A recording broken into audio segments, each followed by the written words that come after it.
Oh, I gotta mute my TV.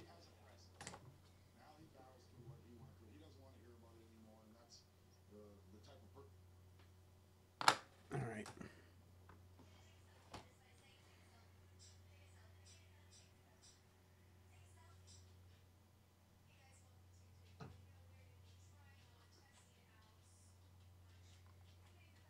All right.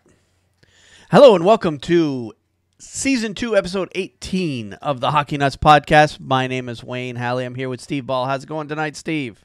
Going great, Wayne. How are you doing tonight? Oh, I'm doing great. Great. Good. Good.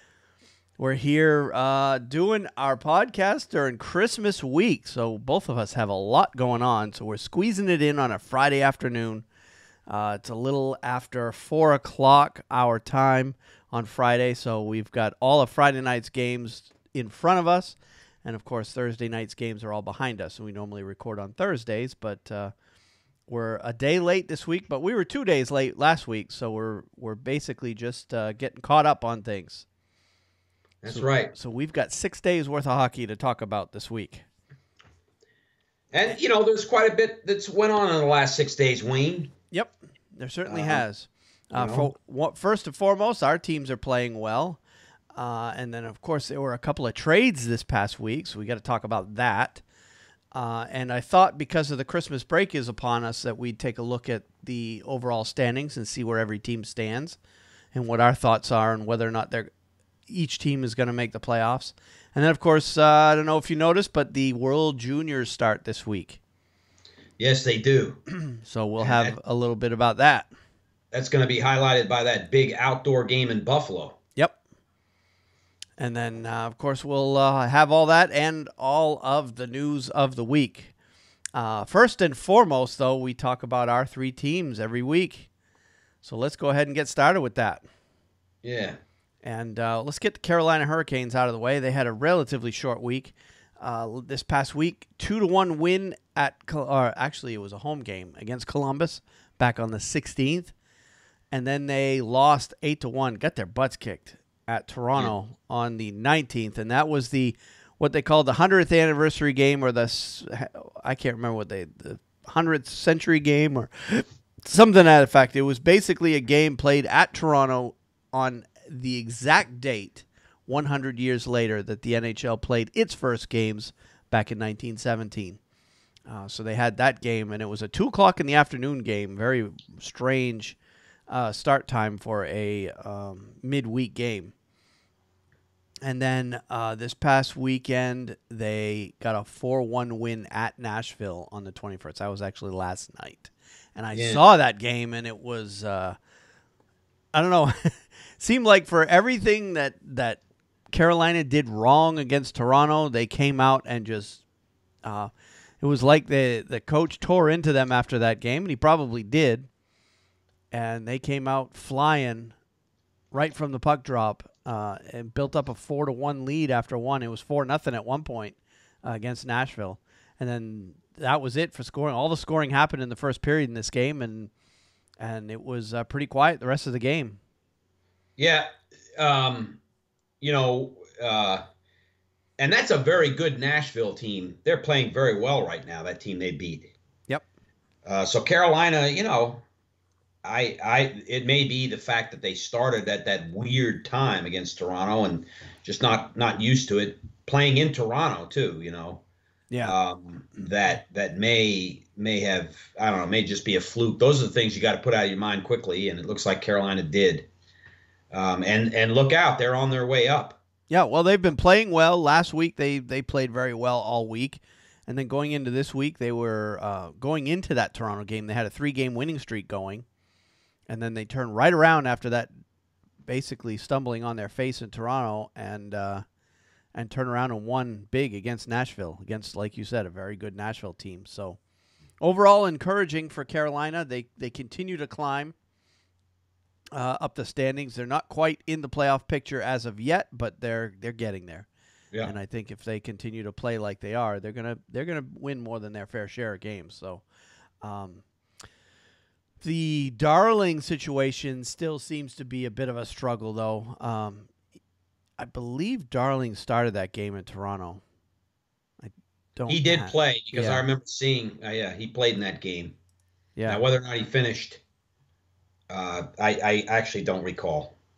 yeah. He did finish that game. So I guess they decided that regardless of what the outcome was going to be, they were going to let Darling play through all of it. I mean, it was 4-1 after 2, so it wasn't like a complete blowout all game. Yeah, they were down 4-1 going into the third, but Toronto got 4 more goals in the third to really break it open. And some of those goals were his fault. Others were, you can't put all 8 goals on Darling in that game because the defense was leaving him out to dry. I mean, there were some point blank shots that he had that most goalies in the league wouldn't have stopped. Never mind one that seems to be struggling. Right. But the big struggle with Darling right now is mostly his rebound control. The puck seems to be bouncing around in front of him when he gets a shot. So he needs to get that stuff kind of ironed out at this point. He's Right. let in some softies, and he's let up some rebounds that most NHL quality goalies are not letting up. So I know Carolina fans are a little upset with Darling's play so far. But Carolina is trying to let him play through these issues and get things turned around. But in the meantime, they have been playing Cam Ward more over the past couple of weeks while he has been going through these struggles. Right now, it's kind of more of a platoon situation at this point. Right. And the only bad thing for Carolina as far as their good play of late is the Philadelphia Flyers. They are literally on fire. Yep. And have rocketed up the standings, the points chart, and now stand 2 points behind Pittsburgh for the 9th overall spot. In fact, I think Philadelphia has moved up to 10th in the Eastern Conference. So Carolina is now facing, just every single team in the Metropolitan Division is really jumping at the bit to get in the playoff hunt. Yeah, and we'll get into that here in a bit. But let's talk about your Rangers. They had a kind of short week too. They did. They had a short week. The night that we did the podcast, of course, we won. Actually, we talked about it on the last podcast, but we beat Boston 3-2 in overtime at a 5:00 start on Saturday. So we'll leave it at that. Picking up on, let's see, the next game was on the 19th, which was Tuesday night. We played the Anaheim Ducks, one of Henrik Lundqvist's best games I have seen him play in a long, long time. He just literally was phenomenal. Anaheim did shoot the puck very well, but he was solid in net, really. There's really not much else to say about that game. Paul Carey had 2 goals in that game, his first 2-goal game as an NHL professional. But it was Henrik Lundqvist really was the player of the game, and that performance was, like I said, I haven't seen him play that well in maybe a couple of years now. He was exceptionally good. And then, of course, that gets us to last night against the New Jersey Devils. And last night was a wild night for me, Wayne, because that win against Anaheim propelled us into 3rd place in the Metropolitan Division for a couple days. And I was kind of feeling pretty good about things because I really felt like against the Devils, this game, we were going to be up for the challenge. And we were. I think we played very well against them. But as luck would have it, with the way things are going in the Metropolitan Division, sometimes that doesn't matter. And as the game wore on, I found myself looking at this game and then keeping tabs on the Columbus-Pittsburgh game, which wound up being a tie at the end of regulation. Yeah. Our game went into a tie at end of regulation. And then I also watched the New York Islanders Anaheim game, which finished up at a tie in regulation. All 3 of those games pertinent to where we stood, being in 3rd place. And the Islanders picked up a point, of course, and Columbus picked up a point. And even though Pittsburgh's not in the playoff picture at this moment, they picked up a point. So I'm like, God, we got to get this second point against New Jersey just to keep these guys at bay. Yeah, I was bouncing around games last night. You mentioned it. There was so many overtime games last night. I was just going right from one to another. Because generally what I do when there's a lot of games on, if the Bruins aren't playing or the Canes aren't playing, and I'm just generally watching games, I'll start with the games that's ending soonest, catch the end of that game. Then I move on to the game that's going to end next, catch the end of that game, and so on and so on. It seemed like every game I went to was either going into overtime or already in overtime or a shootout. It's the way it was. And, I was like looking at my wife going, I hate to pull for the Penguins, but I have to. I have to pull for Pittsburgh against Columbus. Yep. To get the point. And fortunately, Pittsburgh won that game, and Anaheim won their game in overtime against a pesky New York Islanders team. So here I am going, oh my God! Now the overtime period ended. We had some great shots, great chances to win that game in the overtime, and blew it.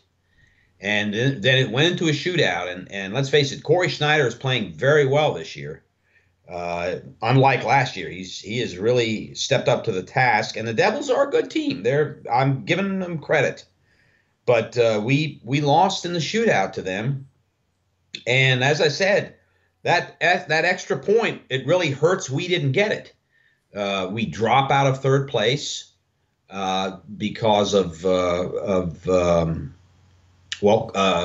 the Devils won, and Columbus picked up a point, so they moved up ahead of us, and that's the reason that we're sitting in the best wild card position right now. But really, on the outside looking in, if we had 3 more points, we'd be in first place. Actually, I'm not sure if that's correct if we win a tiebreaker, but we would be tied for first.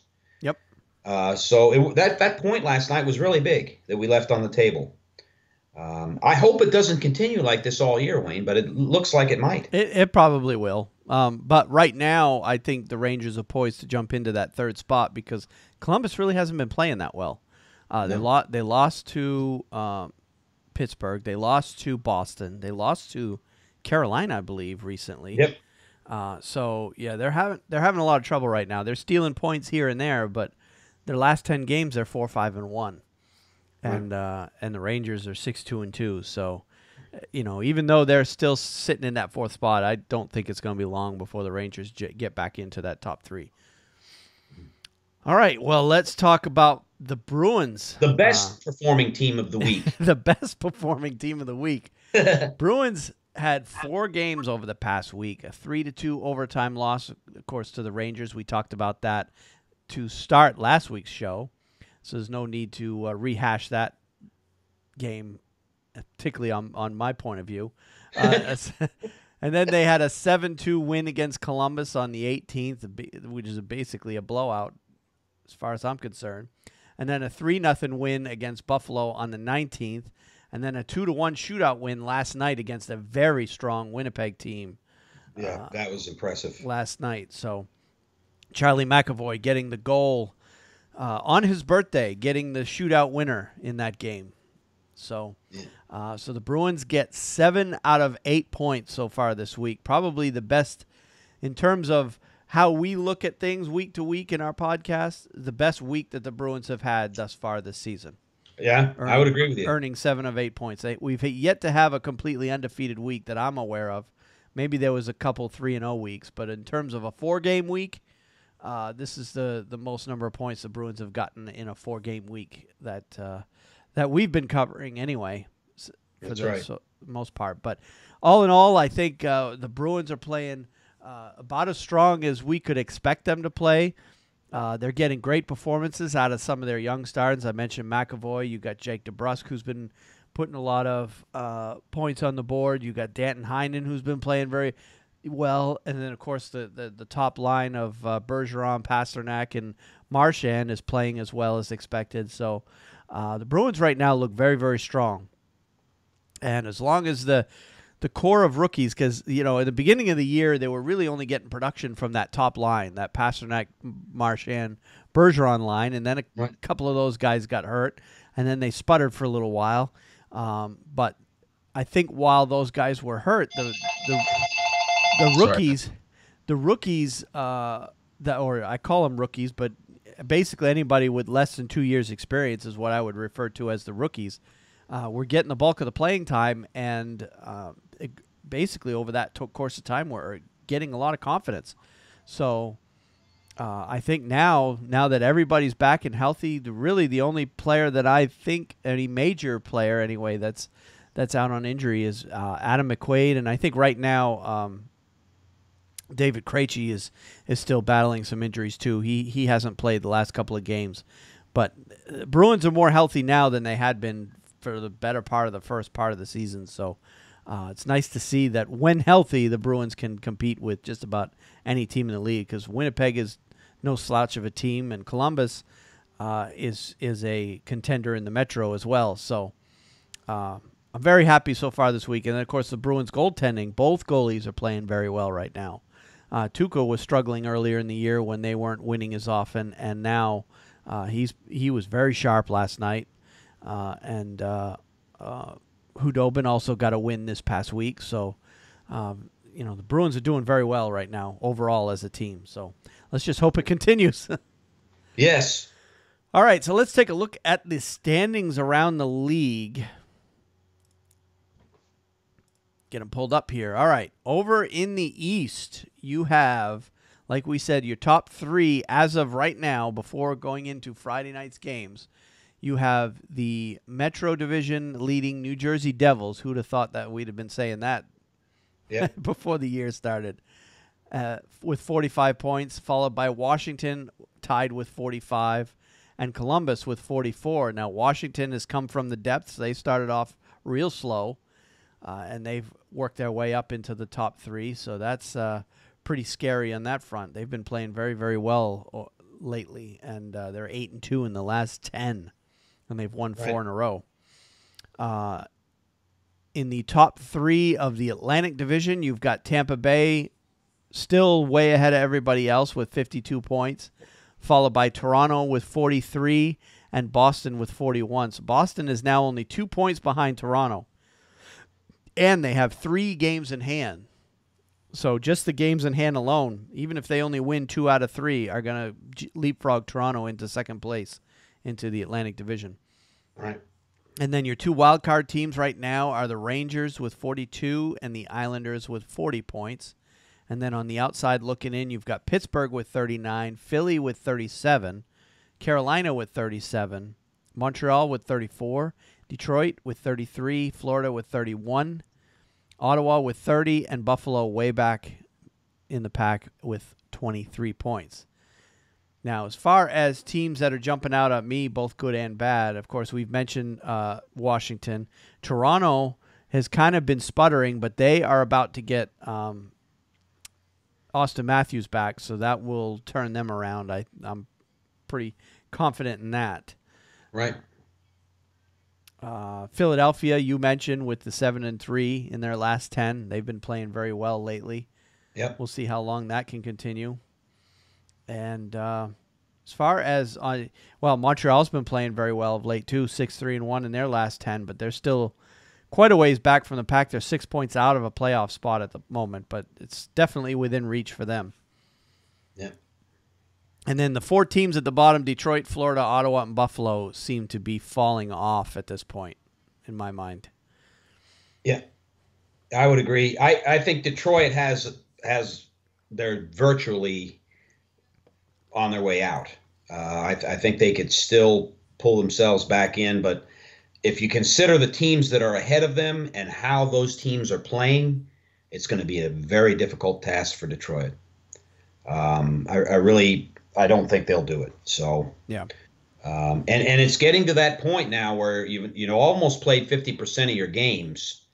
To mount a comeback of 6 points just to get in the playoff. In fact, 7 points. Detroit needs 7 points to be in a playoff position.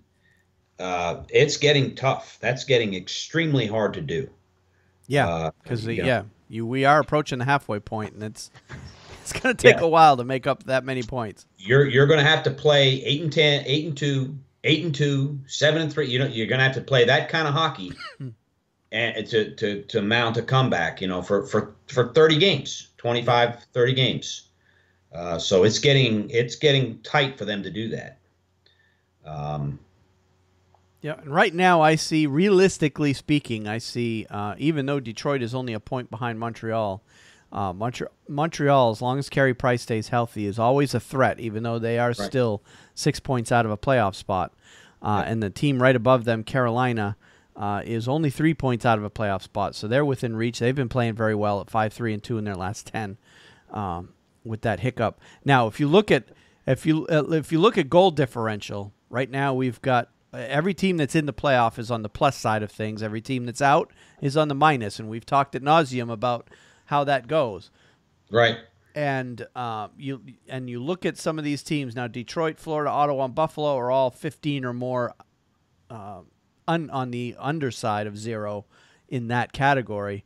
Montreal is at a minus 14, and Carolina is a minus 12. However, if you remember, Carolina has 3 games that I can think of off the top of my head where they lost 5-1, 5-1, and 8-1.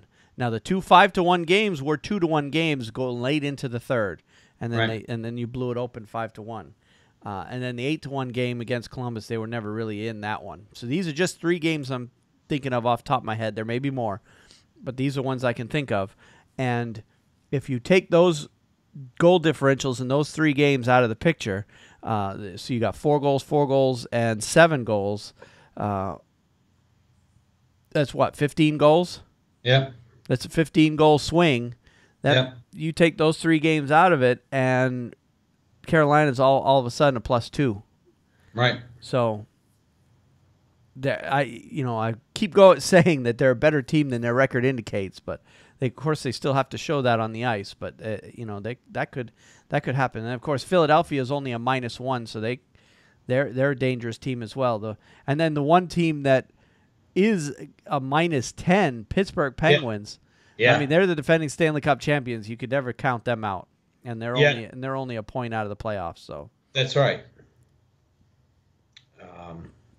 As far as I see it, I still say, and maybe it's the Columbus Blue Jackets that fade out of this, but I don't think that we're looking at the top 3 teams in the Metropolitan divisions right now. Yeah, I see the East as 12 teams in and 4 out right now.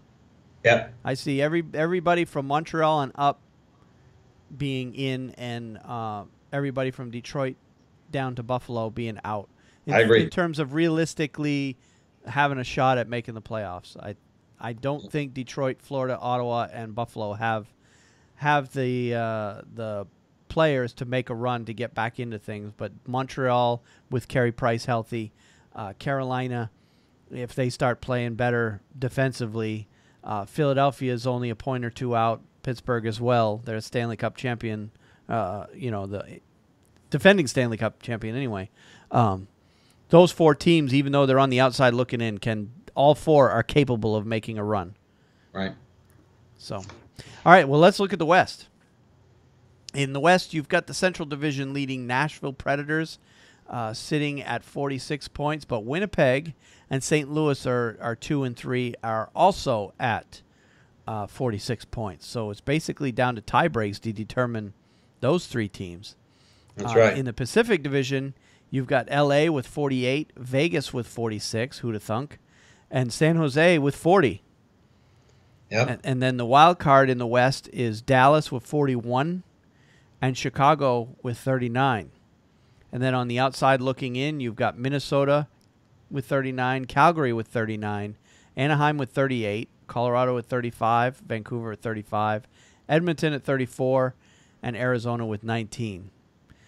To me, the West is wide open. I see only one team out of the picture. Everybody else has a shot. I agree. At this point, Edmonton can come back. They're only 5 points out.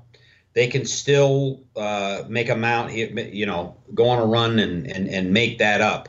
unlike the Detroit Red Wings, that Edmonton has the scoring power, and I don't see these teams that are ahead of them. That's the other point, being unsurmountable. Right. They can catch up to Colorado and Anaheim quite easily. Well, they're only a point behind those two anyway. Right. And Edmonton's won 3 in a row. They're 6-4 in their last 10, so they have been playing better of late. Yep. And a lot of that, of course, a lot of that can be attributed to Cam Talbot being back from injury. Right. That's a big piece of their puzzle. Although he hasn't been back for 10 games, but he has been back for 2 or 3 anyway. Right.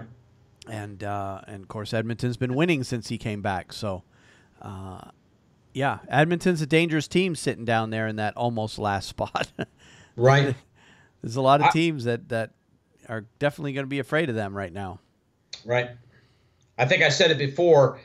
A healthy Anaheim Ducks team is with Kessler hasn't played a game yet this year. Ryan Getzlaf just returned from that cheekbone fracture. And Corey Perry's been out. Corey Perry's out. Yep. I mean, if you look at that team, and we're missing another guy, Wayne, and I can't remember who it is. But if you look at that team, healthy, they I believe they're one of the best in the West for sure. Right. Yeah. Calgary Flames. The Calgary Flames are a very good team. I've been watching them play, and catching highlights here and there, listening to scores. They are competitive. Johnny Gaudreau is having a lights out year. He's playing phenomenally, and they have a very good defense. Yep. So those two teams, I see them I really believe they're playoff teams. And you'll find out my feelings on Vegas in the power rankings for the show. Yep.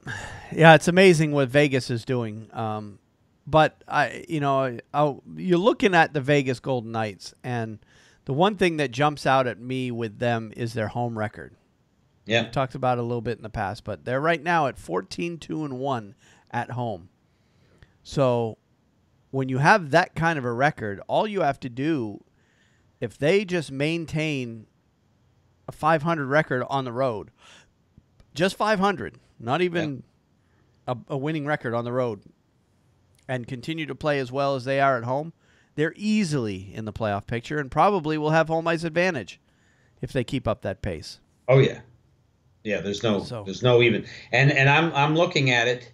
The only team that comes close to their home record, in fact, it is surprising to me. You have Tampa Bay, who has an identical home record.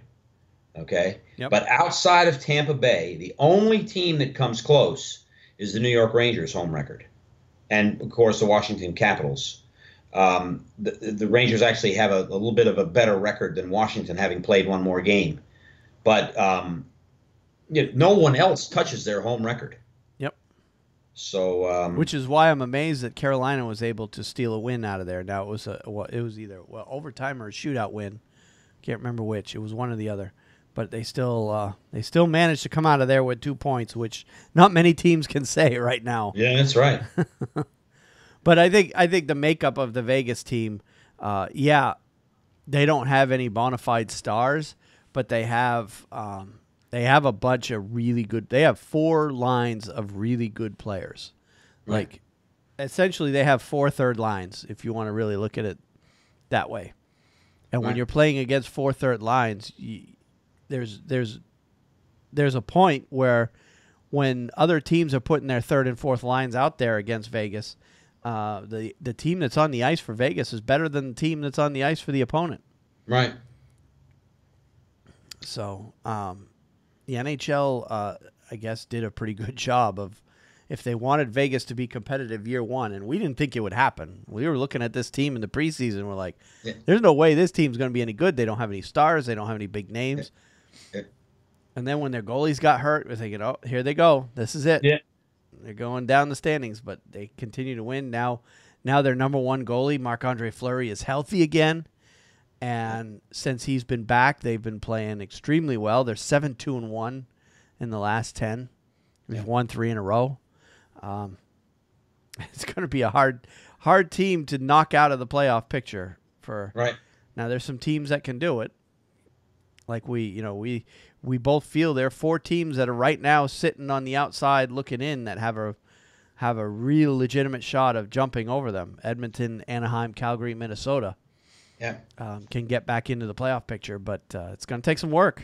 Well, as I see it too, Vegas now controls their destiny quite easily. Yep. They have a 6-point lead over San Jose, who's the next closest team. So they unless something happens and things start going south, the confidence factor, the fact that they do control their own destiny quite handily, really starts to give them added boost each game. They know going into the game, hey, we've got a 6-point lead on the next place team. We're in second place. These teams like Calgary and Anaheim are going to have to just go on an unbelievable winning streak just to get into the playoff picture. Much less come close to tying us. So that's playing in their mind. I don't think they'll get overconfident.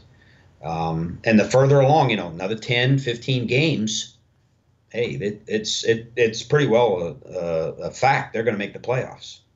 So you're calling it. They're going to make the playoffs. I was going to wait till the power rankings, but I'll say it right now. The Vegas Golden Knights are going to make the playoffs. I mean, I might be 20 games early, and some people are saying, wow, you're really going out on a limb there. But, I just don't see – with that road record, and they got a 500 with that home record and a 500 road record, I just don't see how they're going to collapse and fall apart so badly. Yep. I'm so shocked. They would be if it happens, they'll be the first team since the '67 expansion to make the playoffs. Yep. Yeah. Well, I don't know that. I'll take your word for it. Yeah. I believe it is. I don't know if any of because the after the '67 expansion, there was a major expansion when the WHA ceased to operate, and 4 or 5 or 6 or however many teams from the WHA got folded into the NHL. I don't know if any of those teams made the playoffs or not that first year that those WHA teams came in, but definitely in the modern era, since I know going back to when the NHL was a 21-team league, all the teams that were added since those years, none of them made the playoffs year one. Right. So you're talking, the Minnesota, Nashville, Columbus, Florida, Tampa Bay, all those teams that were added in the early to mid '90s. None of those guys made the playoffs in year one. So yeah, and don't look now, but the Chicago Blackhawks are in the playoffs. Yeah, they've come back. Yep. That's going to be a dogfight, though. I really think that Chicago is going to have to really work hard to make the playoffs this year. I see Calgary and Minnesota both giving them a run for their money. So we'll wait and see there. But I think, I don't know, I don't see any of those teams that are in the Central 1, 2, and 3 fading. So I think Chicago and Minnesota and Calgary, Chicago and Minnesota are going to go toe to toe. Yep. For that last spot, and it'll be tight. Chicago may make it. And Dallas could end up in that dogfight too. Yeah. Because Dallas, they're sitting in that top wild card, but they've played more games than all the other teams behind them. So, they're going to lose ground when those other teams make up those games in hand. So, no, it's I think the West right now is more unpredictable and harder to determine who's going to make it, because there's so many teams. I mean, you go all the way down to Edmonton in that next to last spot, and they're only 5 points out of a playoff spot, and they're sitting only 1 point or one spot out of dead last in the West. So it's a logjam in the West. In the East, I think things are starting to look a little bit more clear, but in the West, I got no idea. That's true. That's true. We could be looking at, a first place LA team, although I doubt it's going to happen, but a first place LA team ending up out of the playoffs and almost a last place Edmonton team in the Pacific. So you never know what's going to happen. So, all right, let's move on. We've got some transactions we need to talk about this week, and both involve the Pittsburgh Penguins. Yep. Defenseman Jamie Oleksiak was traded to the Pittsburgh Penguins by the Dallas Stars on Tuesday for a conditional fourth-round pick in the 2019 NHL Draft. Oleksiak was the Stars' first-round selection in the 2011 NHL Draft. The 24-year-old has 3 points in 21 games this season and 22 points in 140 NHL games with Dallas. The Stars will receive the better of Pittsburgh's own fourth-round pick or a choice acquired from the Minnesota Wild. So it'll be whatever. I guess they have 2 fourth-round picks as of when this trade was made, and they'll get the better of the 2. So it looks like Dallas kind of gave up on Oleksiak there. Yeah, it does. I mean, he was essentially their 7th defenseman, 6/7/8, whatever you want to call it. So they weren't using him as much as one would think, but obviously they decided to move on from him, and Pittsburgh needs a little bit of help on defense, and Oleksiak has only been playing. He only played 5 games so far this month. What do you think about the speed factor, Wayne? He's a big guy, man. He is a big dude. He's 6'7", 255. Yeah. So, and maybe that's Dallas saying, yeah, that he can't keep up. They drafted him in an era when size was, even though, it was only a couple of years ago that he got drafted, 2011. But in 2011, if you think about it, they drafted him 2011 mere days after the Boston Bruins won the Stanley Cup on the backs of 6'9" Zdeno Chara. Yeah. So a lot of teams were thinking back then. Yeah. They had a big team. The Boston had a big smash mouth team. Right. So back then the thinking was bigger players were still the way to go. Right. When they drafted him in the first round, 14th overall. So, and clearly today that's not the way it is. Boston switched their strategy to a younger, faster, smaller team. As has most teams that are successful nowadays. Right. The era of the big, giant, behemoth players is quickly going away. So yeah, basically it looks like Dallas is just changed their needs at D, and Oleksiak became expendable. So and Pittsburgh's a little light on defensemen in terms of overall depth. So they decided to add him on, and it only cost them a 4th-round pick. So right, and they'll probably make him flourish. You know how Pittsburgh is; they grab guys that that aren't playing well for the team that they're on. They take them, mold them into a frontline guy, and they win Stanley Cups.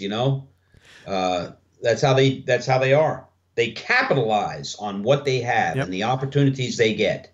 Very, very well. That's the Pittsburgh Penguins. Yep. I mean, yeah. So, and he did play his first game with Pittsburgh last night, and he got more ice time in that game than his previous 4 games with Dallas. So, he hadn't played for Dallas since December 9th. So, he was basically sitting in their press box for the last couple of weeks. So, they took a guy who was basically collecting cobwebs and moved him on for a 4th-round pick, and Pittsburgh put him right in the lineup. He didn't do any scoring. He didn't get on the score sheet or anything, but he had 27 shifts, 17 minutes of ice time. So probably used him in their 3rd pairing. I didn't watch that game, but or at least I didn't. I caught the end of the game, but I didn't watch the game in terms of watching for how Oleksiak would do. But yeah. So, minor trade there. And then the other trade concerning the Pittsburgh Penguins, they got goaltender Michael Leighton back on Tuesday in a trade with the Arizona Coyotes for forward Josh Archibald, goaltender Sean McGuire, and a 6th-round pick in the 2019 NHL draft. Pittsburgh also received 4th-round pick in the 2019 draft as well. Leighton, who's 36, is 37, 43, and 4 with 10 ties, a 2.98 goals against average, and a .900 save percentage in 110 NHL games, and 53 starts. It's not a lot of starts for a 36-year-old. With the Blackhawks, Predators, Flyers, and Hurricanes. He was 2-2-0 with a 3.43 goals against average and .870 save percentage in 4 games with Carolina last year. Leighton has spent this season in the AHL and will report to Wilkes-Barre Scranton, also of the AHL. He played 7 NHL games since 2009-2010 when he was 8-3 with a 2.46 goals against average and .916 save percentage in the playoffs, helping the Flyers advance to the Cup final, where they lost to the Chicago Blackhawks. I believe they beat Boston that year, too. I believe that was the year that they came back from a 3-0 deficit to beat Boston in 7. We Bruins fans don't like to think about that one. Archibald, who's 25, has no points in 3 games with the Penguins this season. He has 3 goals in 10 games with Pittsburgh last year and was scoreless in 4 games during the Stanley Cup playoffs. The 3 goals are his only points in 14 NHL games. He was Pittsburgh's 6th-round pick in the 2011 NHL draft. McGuire, who's 24, was Pittsburgh's 4th-round pick in the 2012 NHL draft and signed with the Penguins on April 6, 2016 after playing 4 seasons at BU. He has split the past 2 seasons between Wilkes-Barre Scranton and Wheeling of the ECHL.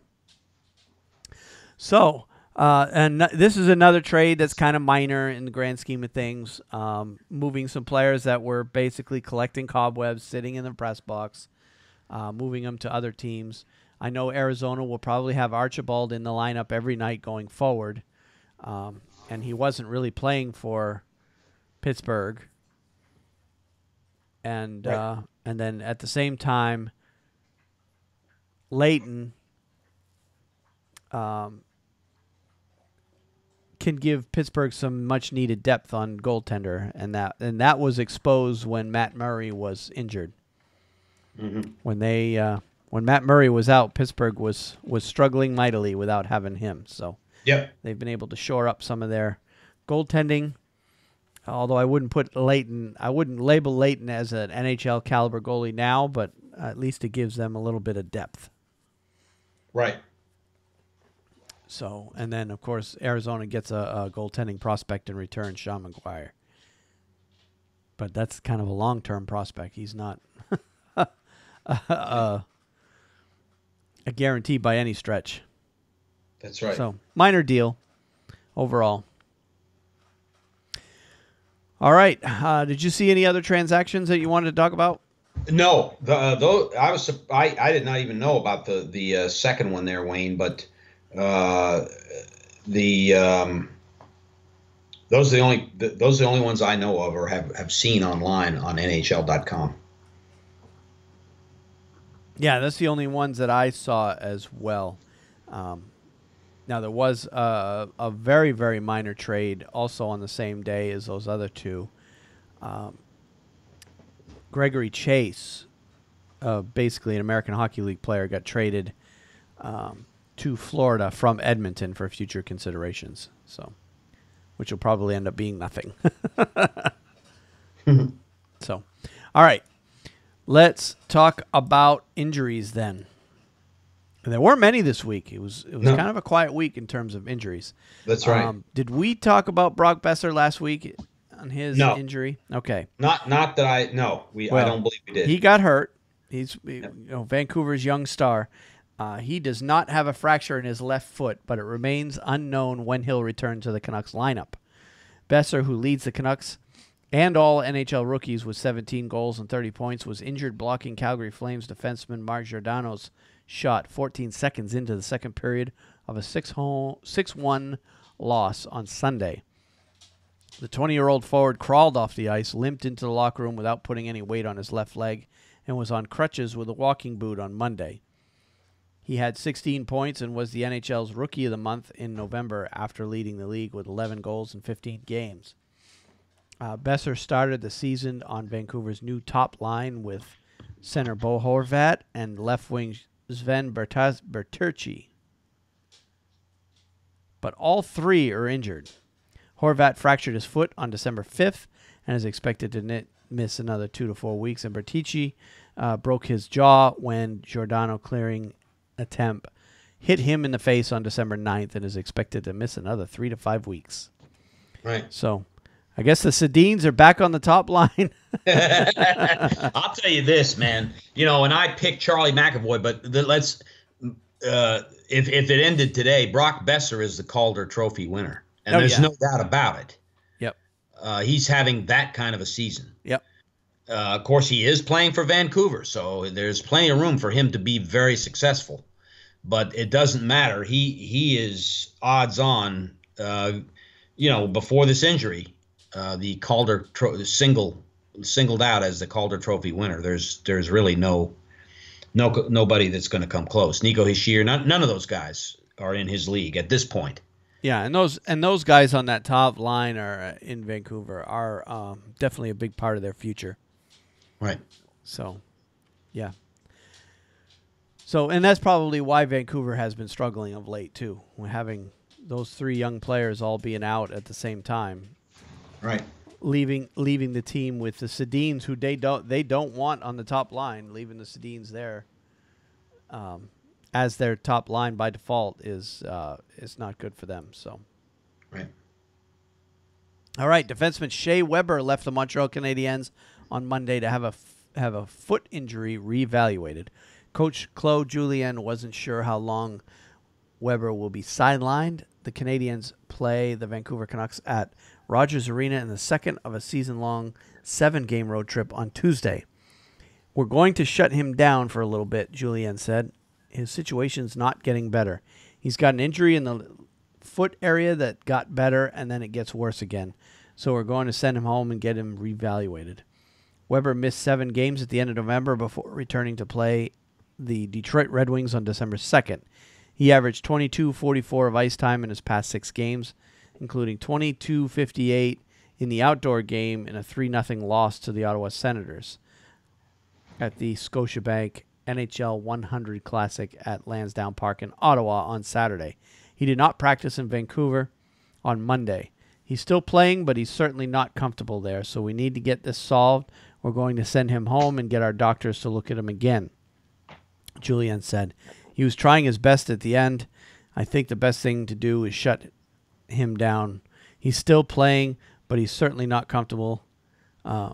Just repeating what I already put. So, bottom line is, he's going to be out probably for at least a few games at this point. Extended. Yep. It's not going to be 1 or 2 games. So, and he's obviously outside of Carey Price is probably their best player, arguably. Probably so.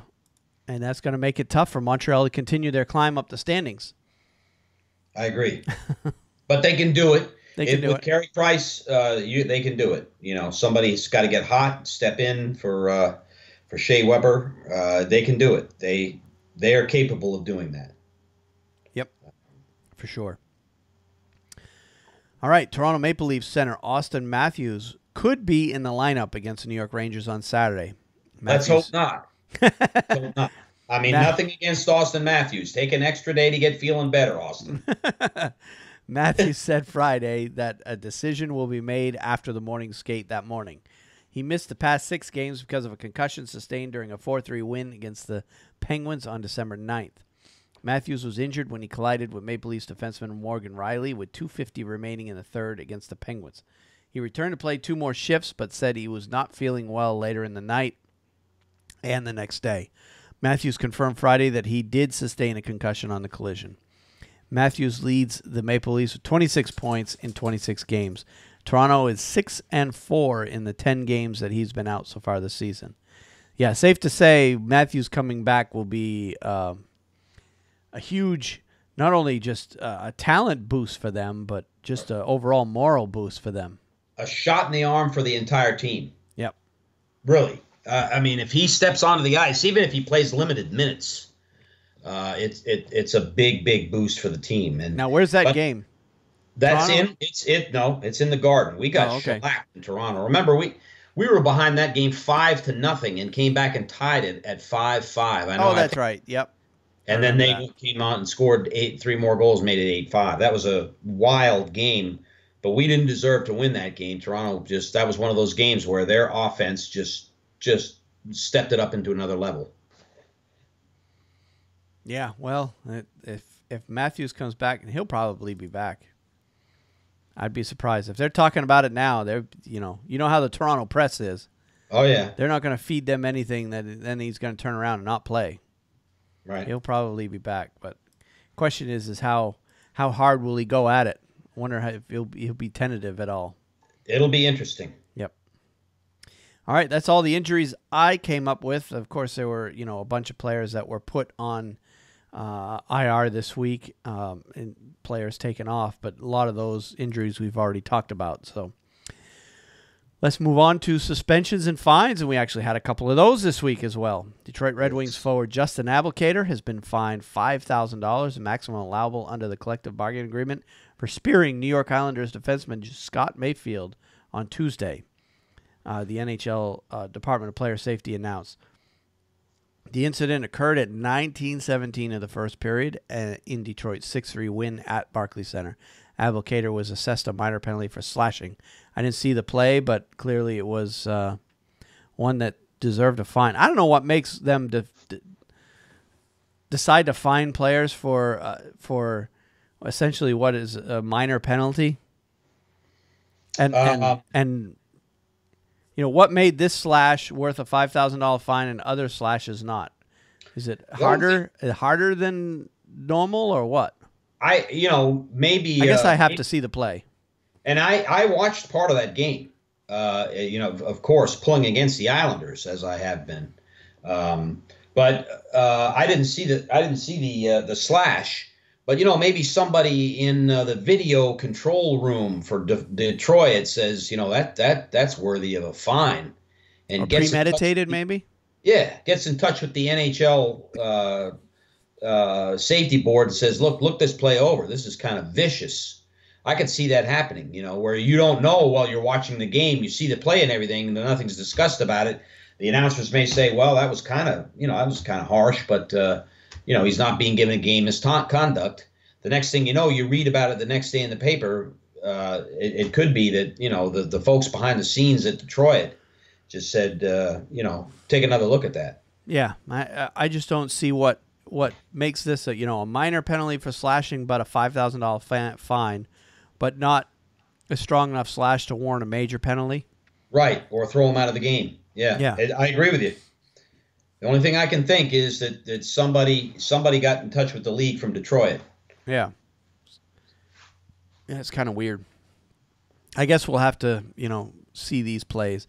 I didn't see that one, so I can't judge whether or not that deserved a fine or not. But this other the suspension that we're going to talk about, I did see the play, and we'll talk about that. Colorado Avalanche defenseman Eric Johnson has been suspended for 2 games without pay for boarding Tampa Bay forward Vladislav Nemestikov during the NHL game number 505 in Colorado on Saturday, December 16th. The NHL's Department of Player Safety announced on Sunday. The incident occurred at 16:57 of the second period. Johnson was assessed a minor penalty for slashing and a major penalty and game misconduct for boarding. Under the terms of the collective bargaining agreement and based on his average annual salary, Johnson will forfeit $64,516. So, I don't know. Did you see this play? I did not see this play. No. Oh, it was pretty vicious. It could have been a lot worse for Nemestikov. Basically, what happened is, and apparently something happened at the other end of the ice that the camera didn't see between those two players. But what the camera did catch was what Eric Johnson did to Nemestikov going back up the ice towards the other play. Basically, Johnson chased Nemestikov up the ice, and Nemestikov had the puck, briefly going up the ice. But at the time of this incident, he didn't have it. And he caught up with Nemestikov, gave him a fierce 2-hand slash right on the wrist. And then right after he slashed him, he gave him a shove when he was only about 15 feet from the boards and just threw him right into the boards. And if Nemestikov wouldn't have turned himself so that he went in and hit shoulder first, if he'd have gone in head first, we'd be talking about a serious injury. Right. For Nemestikov. He went in the boards real hard. Wow. It was very, very dangerous play. And when I saw that, I'm like, oh, there's no way. No way Johnson's not going to get suspended for that. And quite frankly, I was surprised he didn't get more. That's how hard this hit was. Now, he was thrown out of the game on that play? Yeah, he got the penalty for slashing, which was that alone could have been a major. Sure. That's how hard he hit him. And then the boarding was clearly worthy of a major because it was premeditated, and he did it knowing that it was going to throw him into the boards. So, Nemestikov went hard into the boards, and it was one of those where everybody in the crowd just immediately goes silent because it could have resulted in serious injuries for Nemestikov. So that's the kind of crap you don't want to see in the game at all. I agree. There's people that are against fighting and all that, but that's fine. But this is the kind of stuff you don't want to see in the game. So I imagine the next time these two teams play, Colorado and Tampa Bay, even though they're in two different conferences, there's going to be people going out looking for Eric Johnson's number for sure. So, all right. Now, as far as other interesting stories going around the league, we got an arena issue to talk about.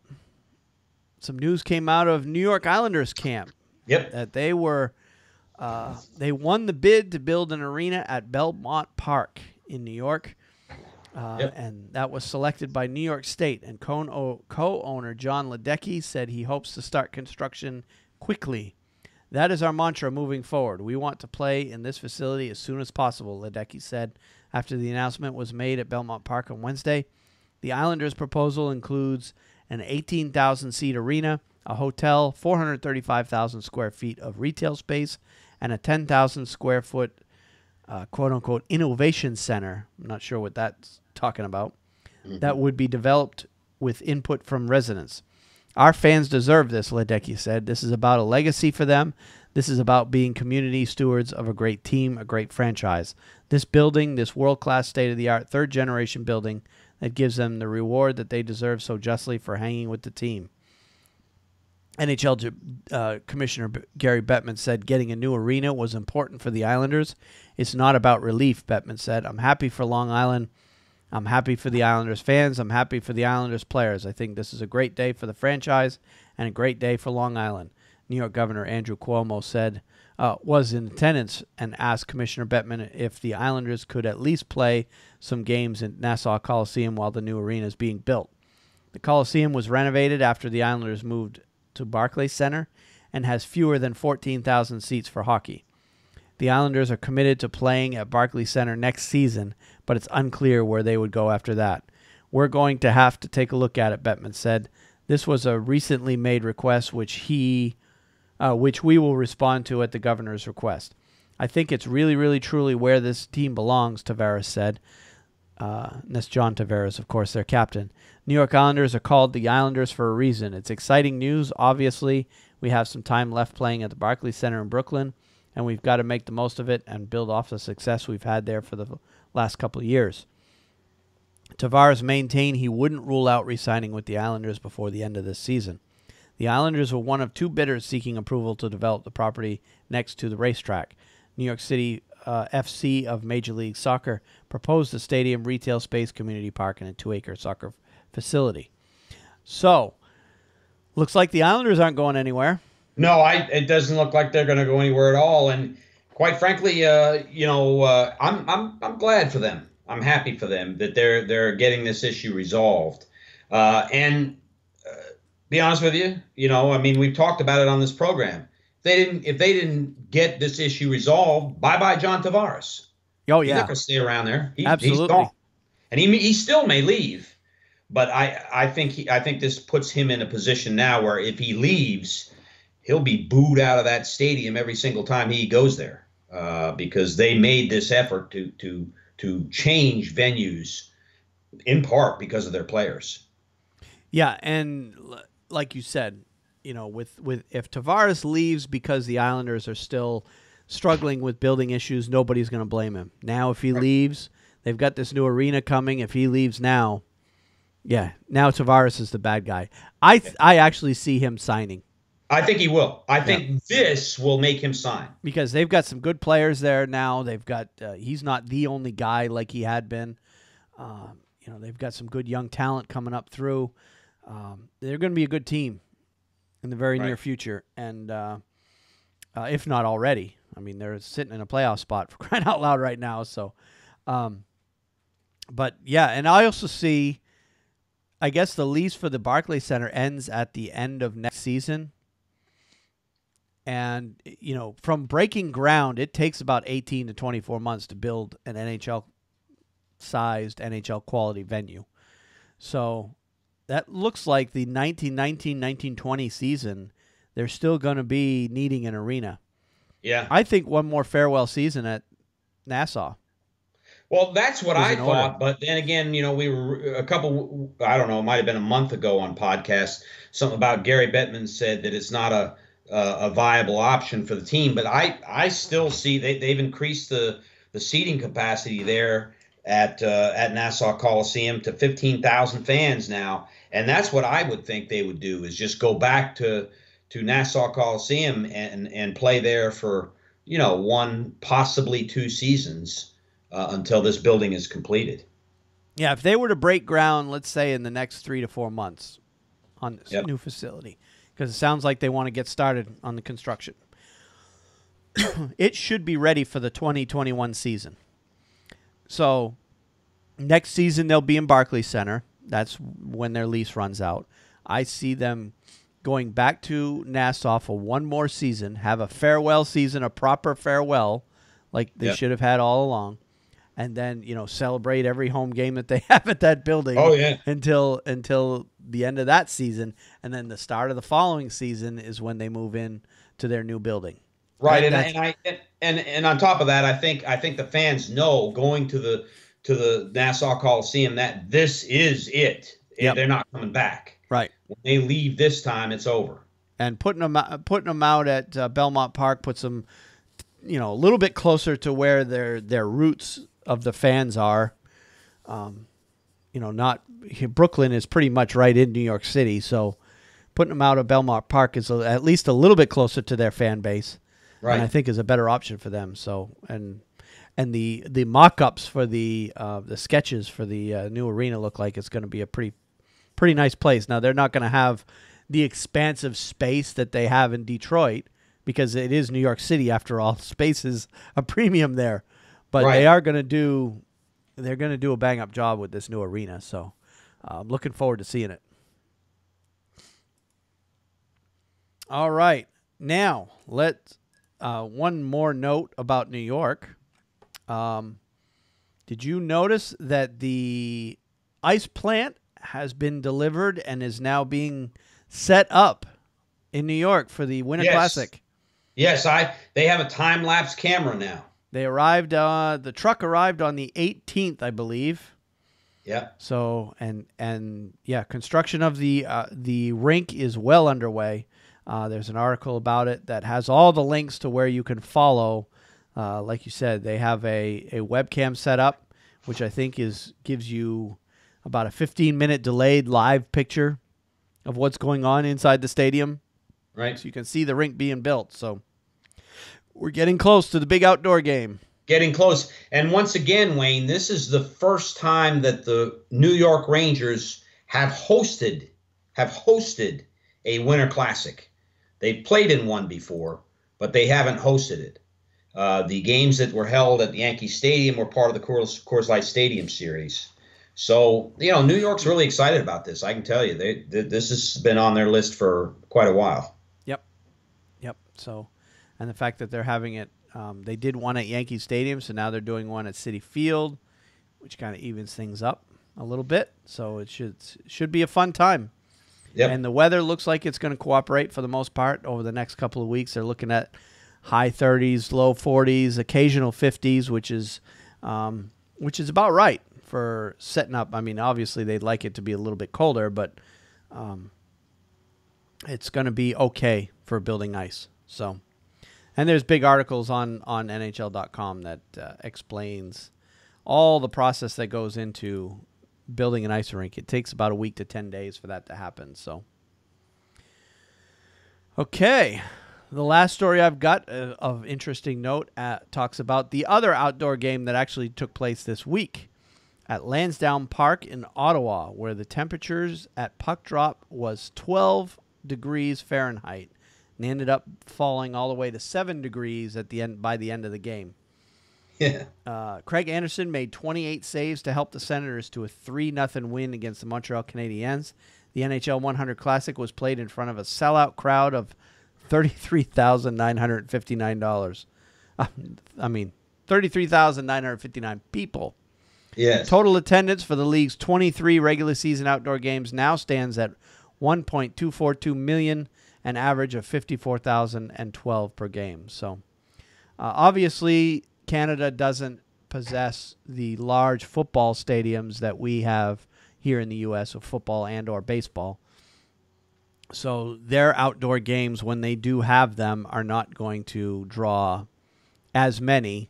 A sellout crowd of 33,000, that's roughly the size of Fenway Park. Well, no, Fenway's close to 40 now, 38, right. 39. But when I was growing up, it was about 33,000 at Fenway Park. So still a lot of people to watch a hockey game.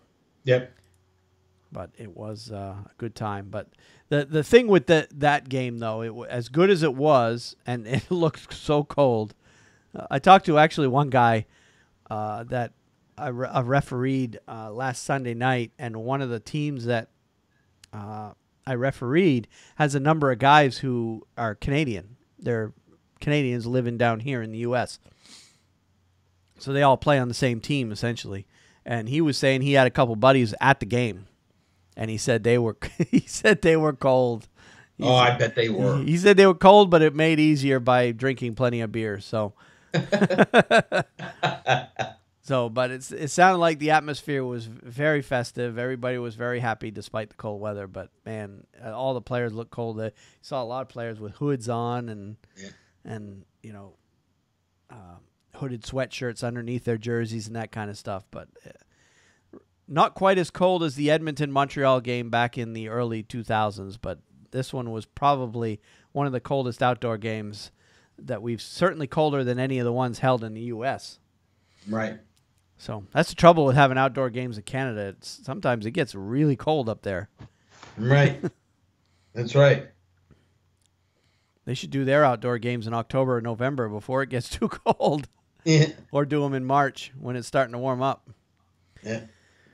So, yeah, well underway on the outdoor season. All right, now as far as honors and milestones this week, we have a couple of milestones. Dallas Stars coach Ken Hitchcock won his 800th NHL game in a 4-0 victory against the Blackhawks American Airlines Center on Thursday. Hitchcock is the third coach in NHL history with 800 wins, joining Blackhawks coach Joel Quenneville and Scotty Bowman, who's way ahead of the two of them. With 1,244 wins. Hitchcock, who turned 66 on Sunday, has an NHL record of 800 and 488 and 114 with 88 ties with the Stars, Flyers, Blue Jackets, and Blues. He has 296 victories in 2 stints with Dallas. And the other milestone this week, Dustin Brown scored 44 seconds into overtime in his 1,000th NHL game to give the LA Kings a 2-1 win against the Avalanche at Staples Center on Thursday. Brown beat goalie Semyon Varlamov with a wrist shot over his glove to lift the Kings to a 5th consecutive home win, their longest streak since winning 6 straight back in November of 2016. Brown and Dave Taylor are the only Kings to play their first 1,000 games for LA. Brown's career has 245 goals, 290 assists, 535 points, and 608 penalty minutes, all with LA. He's off to his best start since 2011-2012, when he had 54 points, with 13, 16, and 29 in 36 games. And last year, he only had 36 points in 80 games and hadn't scored more than 29 points per season from 2012 through 2016, despite not missing more than a game or two here and there during those years. His best season was 07-08 with 33 goals, 27 assists in 78 games. So Brown's having a kind of a comeback year here. Yes, he is. And, you know, big part of the reason why. Yeah, can be said.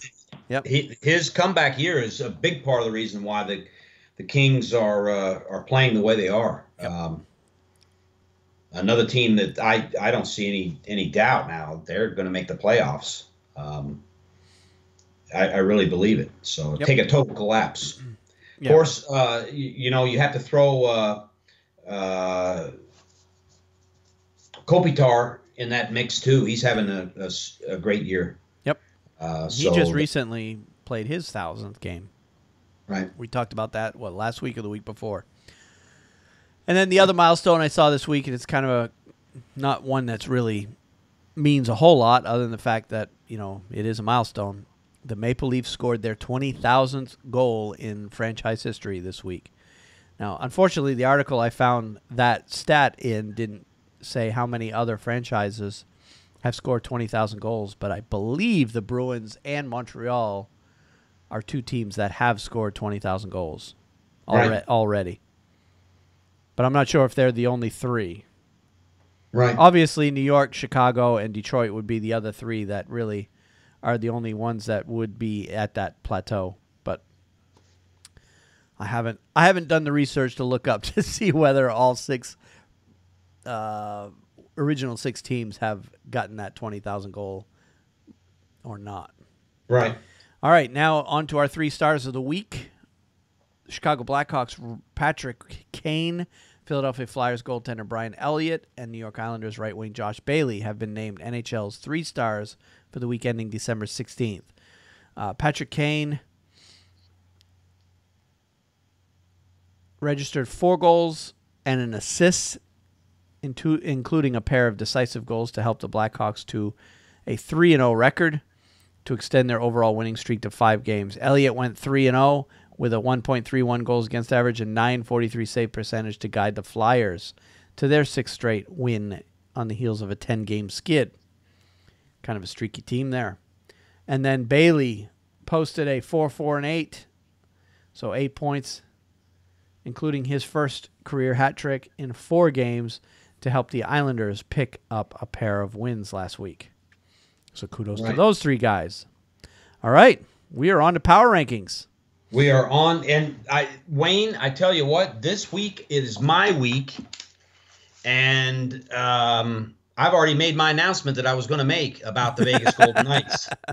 But I'm going to continue to talk a little bit about the upcoming playoffs as I see them, and read these down from 17 to 1. Because the number 17 team may very well replace one of the 16 teams that are, as I see it right now, the teams in the playoffs, odds on. Fair enough. Number 17 is Pittsburgh. They don't factor into the playoffs at this moment, but I think they very well will be in the playoffs come the end of the season, so I put them down. Number 16 is Minnesota. Number 15 is Chicago. Number 14 is Calgary. Number 13 is the New York Islanders, and the only team right now that isn't sitting in a playoff position other than Minnesota is the Calgary Flames. But I firmly believe they will be in the playoffs, and we said that at the beginning of the season. We picked them to be in the playoffs. Number 13, the New York Islanders. Number 12 is the Boston Bruins. Number 11 is the New York Rangers. Number 10, the Toronto Maple Leafs. Number 9, the Columbus Blue Jackets. Number 8, the New Jersey Devils. Number 7, the Washington Capitals. Number 6, the Los Angeles Kings. Number 5, the Winnipeg Jets. Number 4, there they are, the Vegas Golden Knights. Number 3, the Nashville Predators. Number 2 is the St. Louis Blues. And, guys, seems like every week a broken record. The number 1 team is the Tampa Bay Lightning. That's what I have for the week. Fair enough. And that's how it goes. Yep. I like to see Boston still continuing to climb. I think this is the highest point we've had them in the power ranking so far this year. Yes. Deservedly so, too. 7 out of 8 points in the last 4 games. Yep. And then do you have it broken down to the point where you can say where you have Carolina? No, I would put Carolina at number. I had them at 21. Put them at 20. Yeah, I had them at 21. So okay, I have Philly ahead of them, just ahead of them. So, and I think Carolina and Philly have identical records as of this moment right now. But Philly right now is playing better than them, so that's why I have Philly ahead of them. Yeah, it's a tiebreaker situation between those two. But I see Edmonton is starting to climb. I see Vancouver's falling. Granted, their injuries have a lot to do with that. Detroit's falling. I see Detroit falling. I see Colorado falling. And Anaheim dropped a little bit this week. But I think it's, their injuries are keeping them down there. So, right. And Toronto is going to climb when they get Moss to Matthews back. So, all right, let's look ahead to next week.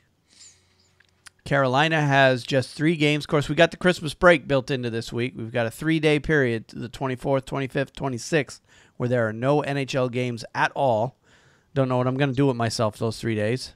Yeah, I can make it through 3 days. It is only 3 days, so it's when it starts getting out to 5 and 6 days, I'm in trouble. Yeah, that Olympic break would have been horrible without NHL hockey, right? Yeah. Although it's not a break from hockey completely. This year we'll be able to double up on it. All right. So this week, Carolina is playing at home against Buffalo on the 23rd. That's the last day before the break. And then coming out of the break, they have Montreal at home on the 27th. And then at home against Pittsburgh on the 29th. So 3 home games for Carolina. And they got to win 2 of them if they want to continue to climb. I agree. Agree with you. I think they will win 2 of those games the way they've been playing. Yep. But I think all 3 are winnable, but yep. Whether they will or not remains to be seen. Now, the Rangers have 3 games as well. Three games. Tomorrow night we play the Toronto Maple Leafs in a rematch, and that ought to be that's Hockey Night in Canada game. So don't miss that one. That'll be a very good game at the Garden. I think it is on NHL Network tomorrow night. Let me make sure on that. I wouldn't be surprised. But I believe that's correct. Because the Hockey Night in Canada games have been on NHL Network pretty much from the start of the season. So right. And they've been coming in 6 o'clock, 6:30 with Ron McLean. It is an NHL Network game. Ron McLean comes on, I think either at 6 o'clock or 6:30, and they'll get it going. That's always a good thing to watch. It's the only way you and I have a chance to watch Coach's Corner. So that's right. Thank God for that. Thank for the NHL Network for carrying the Hockey Night in Canada feed, because down here we don't have CBC. Now, when I was living in Maine, we had CBC there. They carried CBC on the local cable networks up there. Yep. Those guys do such a good job on the hockey game that they're covering. So in the years before NHL Network came around, I was able to watch Hockey Night in Canada when I was living up there. Oh man, so that would be heaven. I would love that. They don't give the full Hockey Night, and the pregame. They don't give the full. You get 30 minutes of it. That's all you get. Yep. But it's going on for an hour or two. Yep. Anyways, we play Toronto, then we play Washington after the break on the 27th, and that game as well is televised. That is the Wednesday night rivalry game against the Washington Capitals. Another great game you're not going to want to miss. Nope, that's going to be a good one. And the Capitals are playing very well. Yep. Odds on that game, I don't know. I think New York's going to come ready to play that game, especially with it being in the Garden. So that'll be interesting. And then finally on the 29th, we make our first trip ever to the Little Caesars Arena to play the Detroit Red Wings, and I will not miss that game either. That'll be another great game to watch. Yep. The Rangers should get a win in that one. Hoping so. Yep. Yeah, I'm hoping so. All right, the Bruins have 3 games as well this week. Kind of a theme going on this week, the 3-game week. Everybody seems to be playing that last day before and the first day coming out of the break. So, Right. full slate of games both on the 23rd and the 27th, and Boston is no exception. They have Detroit at home on the 23rd, and then Ottawa at home on the 27th. And then they go to Washington on the 28th to play against the Capitals. So exactly one night after the Washington Capitals play the Rangers, the Bruins turn around and go to their building to play them. So, but of course, both teams will be playing a second night of a back-to-back. So there won't be an advantage per se. There's always, if one team on that second night of a back-to-back, if one team has played back-to-backs and the other team hasn't, generally speaking, you can pretty much guess the team that had the extra day's rest is going to come out on top in most cases. Doesn't always happen that way, but they certainly have a distinct advantage where not having have played the night before. But in this case, the Bruins will be playing the Capitals. Both teams in that game will have played the night before, so no one will have the advantage in that sense. But that's the game I've got circled this week to watch. Not only because of the fact where the Bruins should beat Detroit and they should beat Ottawa, even though Ottawa's given them fits over the past several years, but Washington has beat Boston 11 games in a row, going back 3 or 4 years now, no matter where they play, in Washington or in Boston. And I really, really hope that Boston can break that string on the 28th. They stand a good chance. Even though the game is in Washington. Both teams are playing very well, so it could go either way. Right now, the Bruins seem to struggle whenever Braden Holtby's in net. So I'm hoping that Holtby won't be in net that night.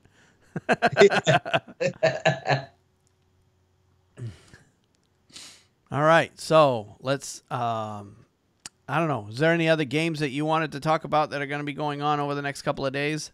Not really. I'd keep my eyes, if I were you, on games involving anyone in the Metro Division right now. The things are tight. As I said last night, 2 shootouts and an overtime game. If one of your teams if your favorite team is a Metro Division, of course, you know what I'm saying. Yeah. It's like every single game is playoff intensity. Yep. And as I said, I'd be surprised if it stays up this that you're looking at all 8 teams like this for the remainder of the year. I'm thinking that at some point some of these teams are going to break off and fall behind, but it's not happening right now, and it's perplexing, but it's making it an incredibly exciting season to watch. Yeah, I mean, right now, like you said, the 8th place team is got a legitimate shot at making the playoffs. They really, really do. I mean, who's in 8th right now in there? Is it Carolina still? It's Carolina by a tiebreaker. Yep. Yeah, and they're tied with Philadelphia, and they're only 3 points out of a playoff spot.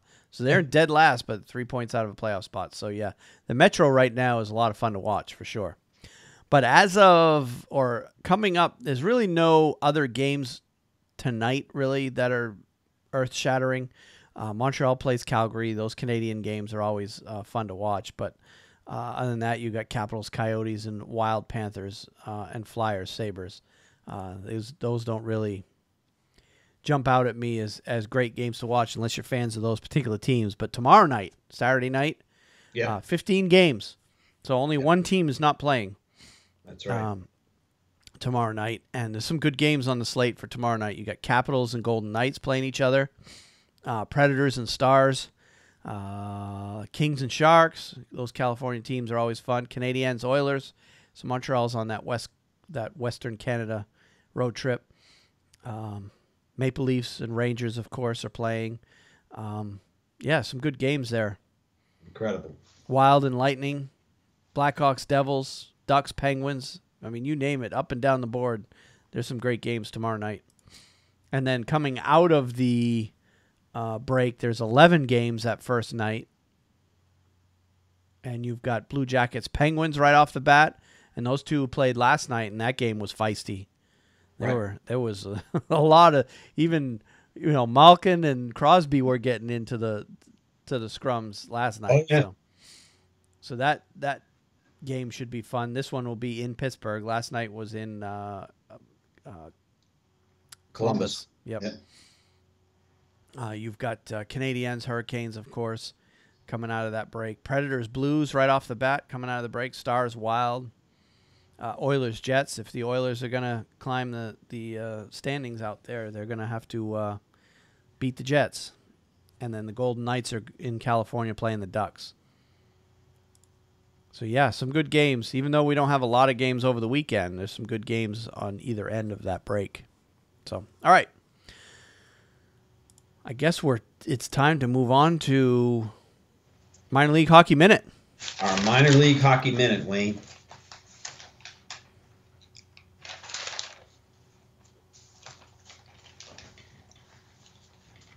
And this is where I wanted to talk about the World Junior Championships. I couldn't really find any good stories in the American League or the ECHL to talk about.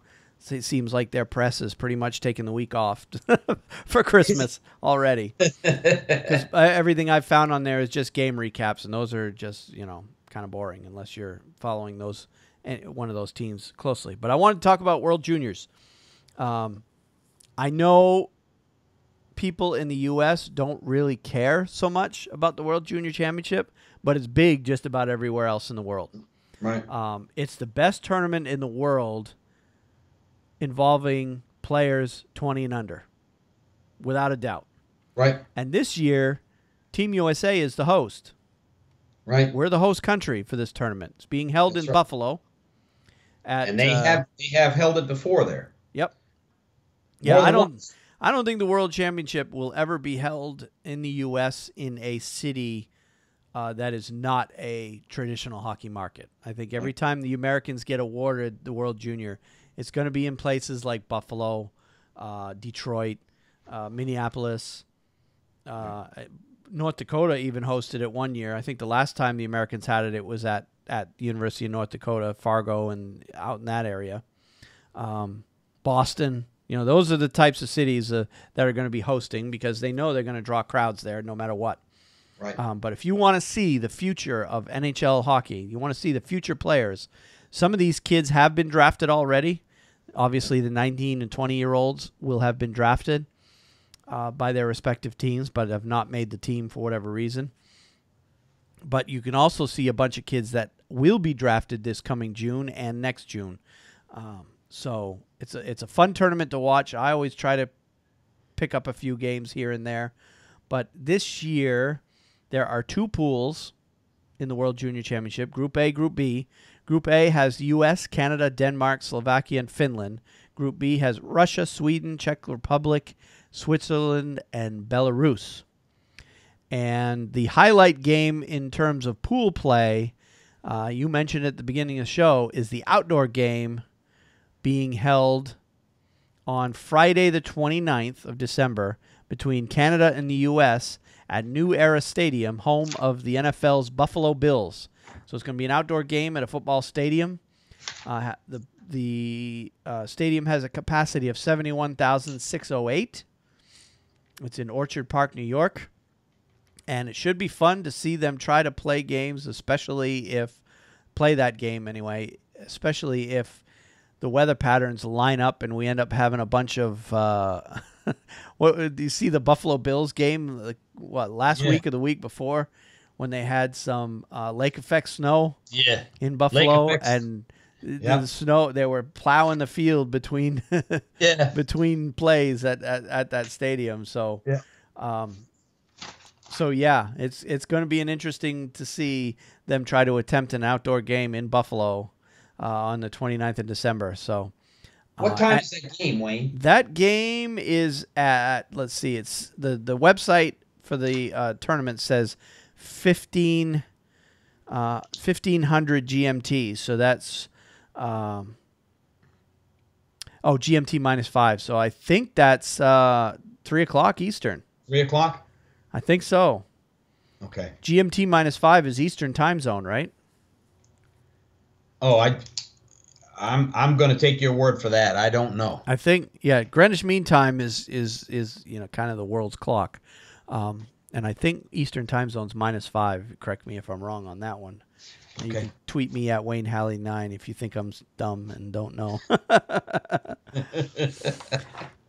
But yeah, I believe it's on that, Wayne. I believe it's 3:00 Eastern in that game. But of course, NHL Network is probably going to carry it. I don't have the TV schedule in front of me, but they generally do carry a lot of the World Junior Championships, particularly U.S. and Canada games.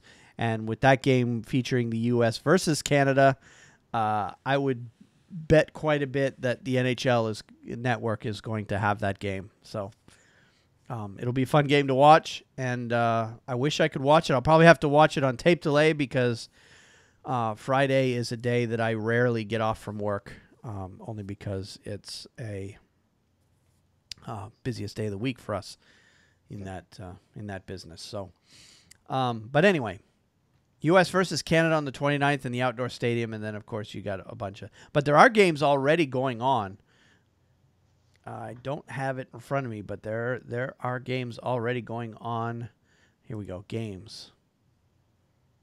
Some pre-tournament games that have already been happening, and I don't have results here, but that it looks like that Belarus team is not going to be much of an opponent of some of the teams. I think the Americans played them and beat them like 14-0 or something like that. Yeah. Well, they have the play-in games, and Belarus obviously, sometimes is on that bubble. Latvia, those types of teams will show up. They may show up one year, and then the next year they're not there. They happen to win out in the tournament play before the tournament began. So, but needless to say, it's going to be interesting. I watch it every year. I don't miss it. Now here I found the games. Let's see if the games going on so far. Denmark and Switzerland went to overtime. Sweden beat Denmark 13-1. Belarus played a junior team from Buffalo. It says the Buffalo Junior Sabres, and Belarus beat them 5-0.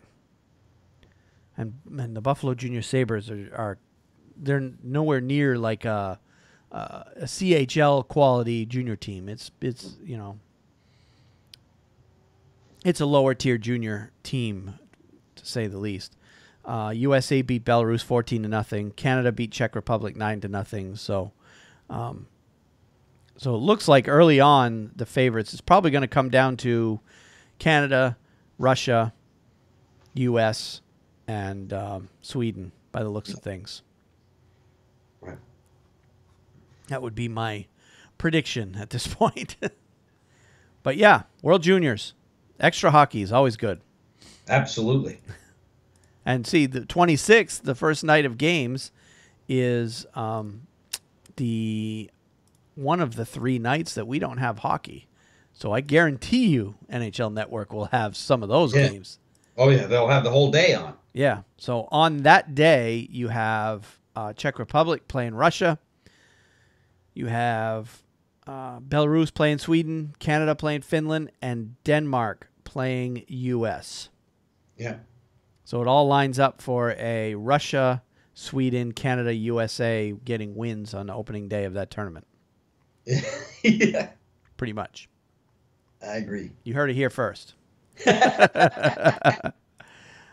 right. Anything else you wanted to add before we move on to yours? Oh, I wanted to also, in looking for a minor league hockey minute or whatever article, I did find an article on the KHL website that had Russia boasting a 2-1 win over Canada in the 2017 Channel 1 Cup, which was being held in Russia. Now, the U.S. didn't have a team in this little tournament, but Russia was boasting that big win over Team Canada, their biggest rival, is how I think the article said it. But it's important to note, for those outside of Russia, that Canada obviously wouldn't have had their best team there. But it was a team made up of a lot of players that are eligible and may play for Team Canada in the Olympics. Very good. And most of those players play in the KHL currently. So. Oh, okay. Okay. On both sides, both Russia and Canada. All right. And you had a KHL story. I had a KHL story, and I haven't done a KHL story, Wayne, in weeks. I've been focusing on the AHL and other leagues that I can try and come across. But when I saw this picture, and Wayne, I pointed it out to you, it is a fascinating picture online, and it really drew me in. And I was like, you know what? I'm going to make that my minor league pick of the week.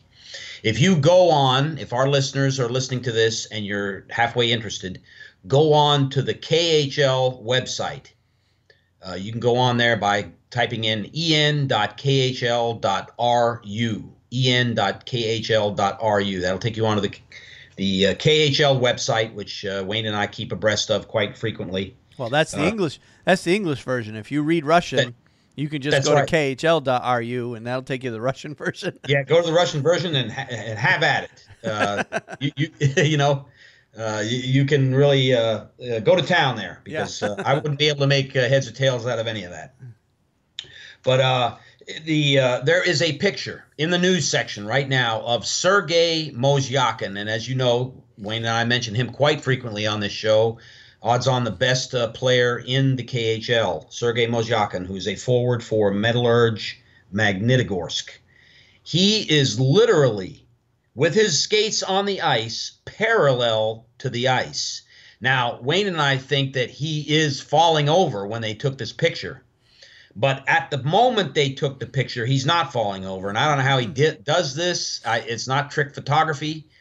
He may be using his skate to prop him up, but it is an incredible picture of his skating ability. And he is a great skater, Sergei Mozyakin.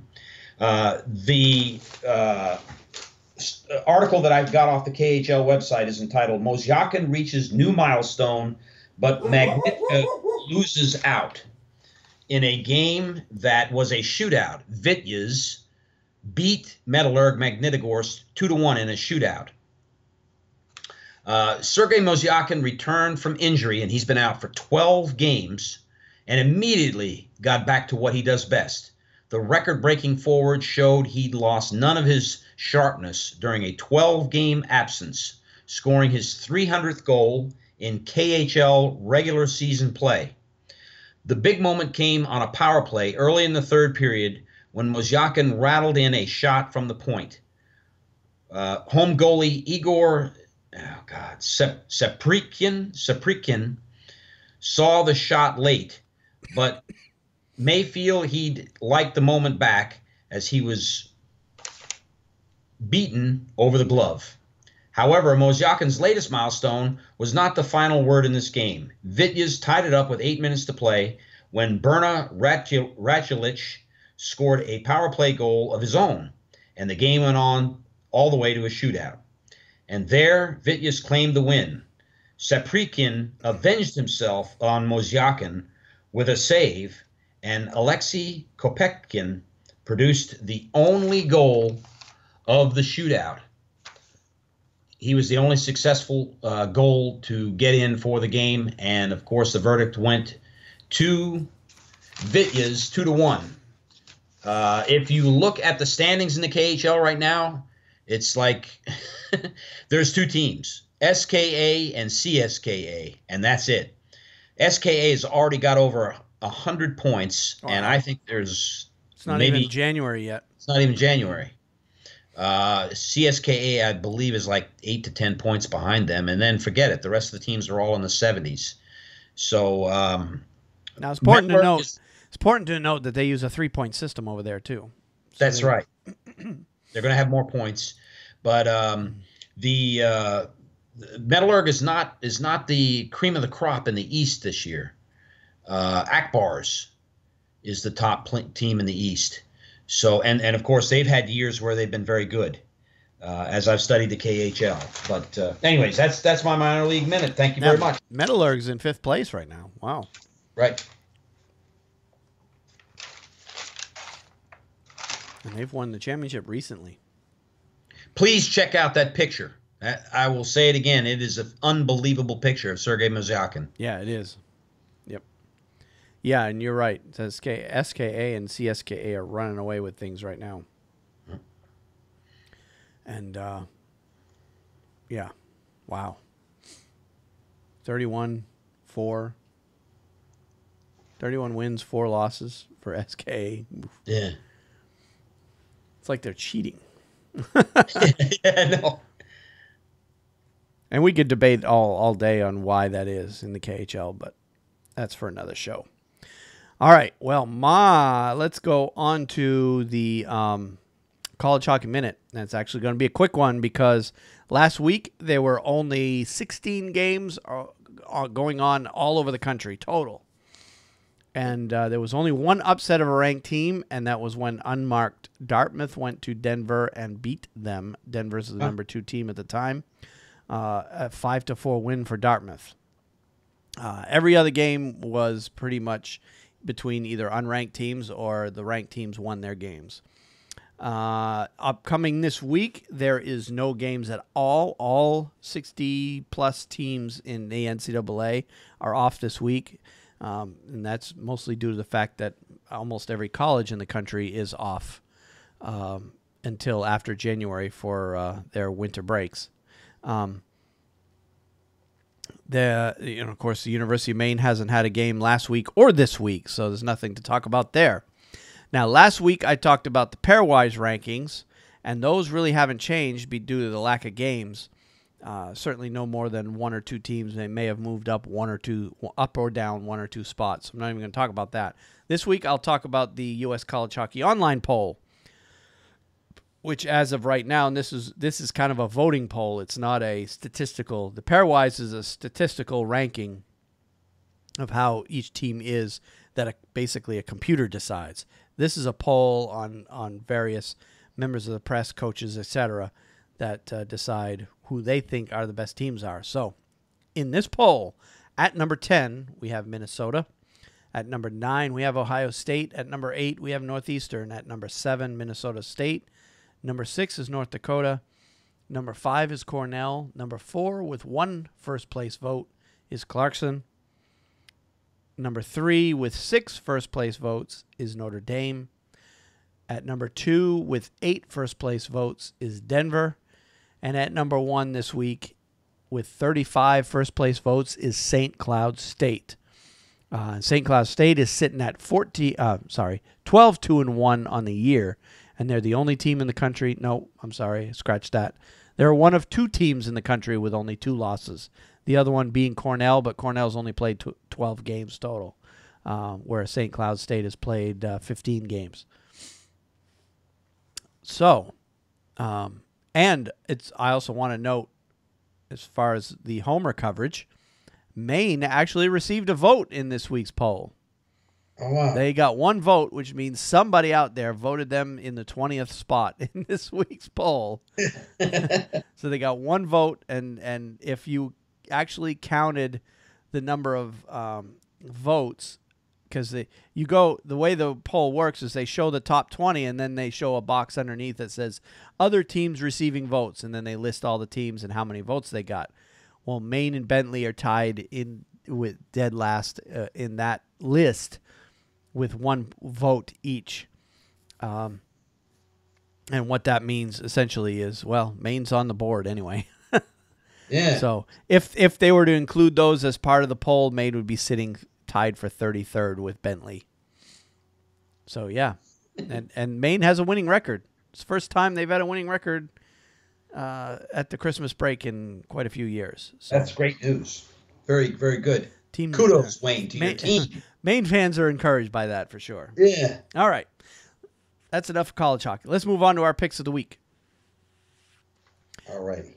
And I've got kind of a funny one to talk about, and I'm sure you saw it. Of course, you know last week the Rangers played the Bruins at Boston, and it was a bit of a celebration for the Boston players and the Boston fans, where the Boston players walked into the building wearing Holly Jolly swag before the game. Yeah. So this is an article on NHL.com, and the article goes as follows. The weather outside was frightful, but the Boston Bruins outfits were so delightful. Patrice Bergeron was glistening like a treetop in his sequin getup, while several others appeared wrapped up in holiday cheer as the Bruins made quite the entrance before their game against the New York Rangers at TD Garden back on last Saturday. There were no little bit of noise from the NHL.com site. I've been getting that all day. There were no Grinches in sight. To the contrary, the Bruins were merry and bright. And then, of course, they show links to various videos where it shows Boston Bruins players walked in. And the ones that you can see readily right on the NHL.com is Patrice Bergeron in his bright red sequin tuxedo, posing with David Backes. David Backes wearing his it's a Kelly green suit with stockings, Santa Claus heads, snowflakes, and candy canes and Christmas bells all over this green suit. I actually saw this. This is really something. Brad Marchand comes in a red suit with all kinds of Christmas-related stuff printed all over it. And then they showed Tuukka Rask coming in what is he's wearing a suit, but the print looks like one of those ugly. The print looks like one of those ugly Christmas sweaters.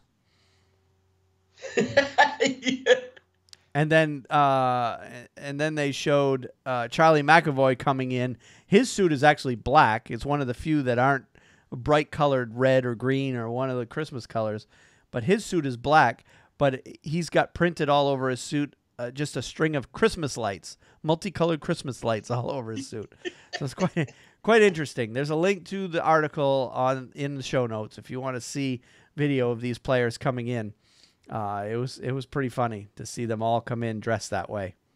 That is good, man. All right. That was really good. I saw that article. I actually looked at those pictures and I flipped out laughing at it. But I thought the game was in Madison Square Garden. Then I realized now, as we sit here and talk about it, that's right. It was at the TD Garden. Of course, I watched the Nesson feed of that, and they did do a story that night on the players' entrance. They talked about it. So, too bad the Bruins didn't come out with the 2 points in that one. Yes, we talked about that. Yep. Could have gone either way. Could have gone either way. But. Anyways, is it okay for me to go? Or? Yep, go for it. Okay, my pick of the week, Wayne. We've been tough on this guy. We've been harsh on him for and not in a mean way. I would say we've been pulling articles that we've seen off the website NHL.com. But I wanted to tell you that I was really touched this week when I saw this, and it you can say what you want. But once again, it shows that players in the NHL have class. They are upstanding people in the community, and I'm very pleased to report about this week. And the article I picked was Phil Kessel plays Santa Claus, grants a Christmas wish list item for a young fan. The Penguins forward spots a sign in the crowd. Spots a sign and signs a stick as an early gift for a young girl. Just call him Kessel Claus. Pittsburgh Penguins forward Phil Kessel made a young fan's Christmas wish come true before Monday's game against the Colorado Avalanche. One Penguins fan was lucky enough to score seats right next to the Pittsburgh bench Monday night in Denver, and came prepared with a sign touting her love for lovable Pens winger Phil Kessel. All I want for, quote, on the sign it read, "All I want for Christmas is a sign, stick, and picture," she wrote. Well, Kessel got her stick, and she immediately broke down in tears of joy. Sometimes Christmas can come early. And if you saw the replay of the video, I mean, some people would say, well, that made that girl's day. I beg to differ. That probably made that girl's life. I'm sure she'll never forget it. And those kinds of things happen all the time. But, you can say what you want. You may like Phil Kessel on the ice. You may think he's a great guy. You may not like him. But, I mean, for him to do that kind of thing is typical of what type of people represent the NHL. And once again, he's having a great year, but that's a class thing to do. And it really got me to say, well, I'm going to give the guy some kudos and credit this week for what he did. So hats off to Phil Kessel. For sure. Yep. Great story. I did see that article today on that one when I was going through and putting my show notes together. So yeah, great job with that one. All right. Well, I guess we're done for the week. Yeah, I think so. A shortened week, Wayne. Well, relatively. It's still almost a well over 90-minute podcast, but still. Right.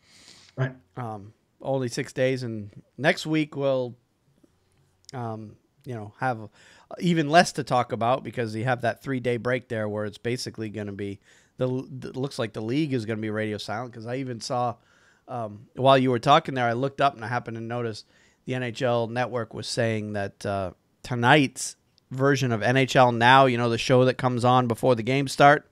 Yep. Today is the last one for the year. So it looks like they're taking next week off. Yeah. So. Oh, well. I think you're going to see a lot of that. You're going to see very, very few articles and very, very little coverage around the league going on, even though some of the, outside of the 3 days that they're taking completely off, where it's pretty much going to be completely silent around the league.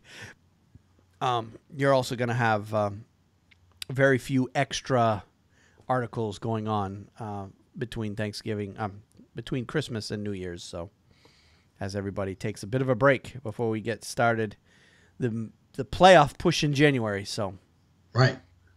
But if anything does happen, we'll have it on next week's show. So, all right. Well, let's go ahead and wrap it up then. As a reminder, you can tweet me. I'm at Wayne Halley 9. Steve is at SBall504 man. If you want to discuss anything we discuss in the show, both of us do respond to tweets that are of respective nature anyway toward us.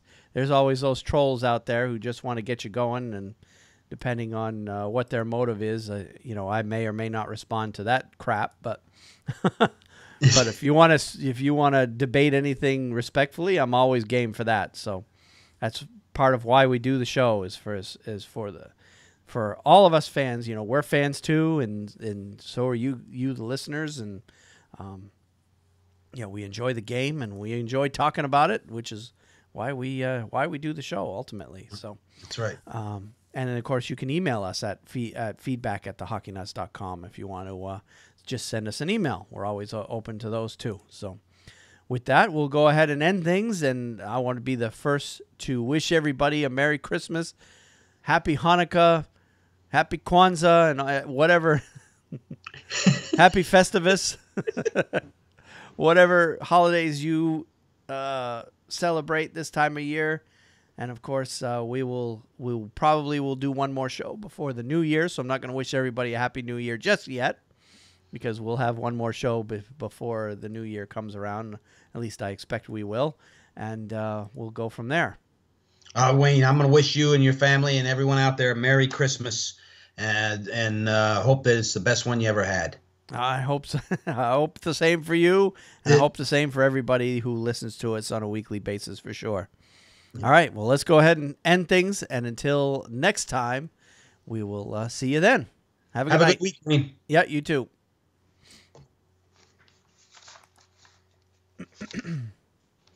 That was good. Yep.